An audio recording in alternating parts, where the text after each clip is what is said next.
When the cataclysmic crash of October 1929 hit Wall Street, the party that had been the Roaring Twenties came to a screeching halt, and the bitter hangover that lingered grew into the Great Depression with its Dust Bowl refugees.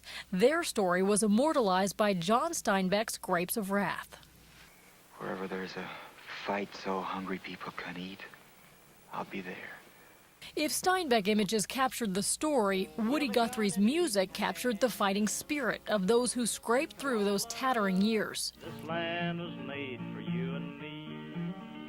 As I went walking, I saw a sign there, and on the sign it said no trespassing. But on the other side, it didn't say nothing.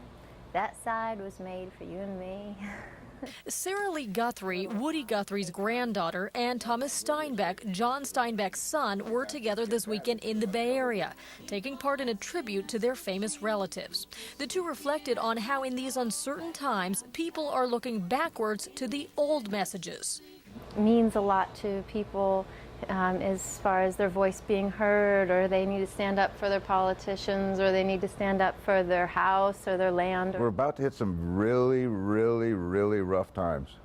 And it's very funny that every time we do, all the old music and all the old passwords sort of come out of our history. They're waving Steinbeck and Guthrie around. It means they must be angry about something. But is it even fair to compare what is going on in the U.S. today to that ruinous decade of the Great Depression? I'm fond of quoting Mark Twain, who once said that history doesn't repeat itself, but it does rhyme.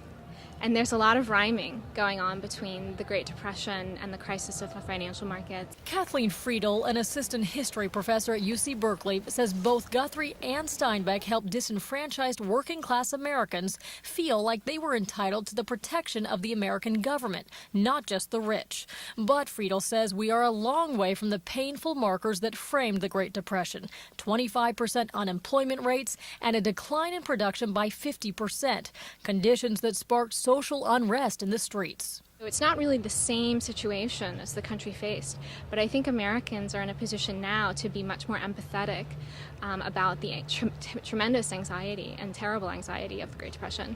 And, says Steinbeck, that empathy brings people together. When we suddenly find ourselves in that condition where government has betrayed us and business has cheated us, and we're just all the victims of all of this, it creates a cohesion in the people. And he says as people try to figure out how to respond to a crisis, they turn to the music.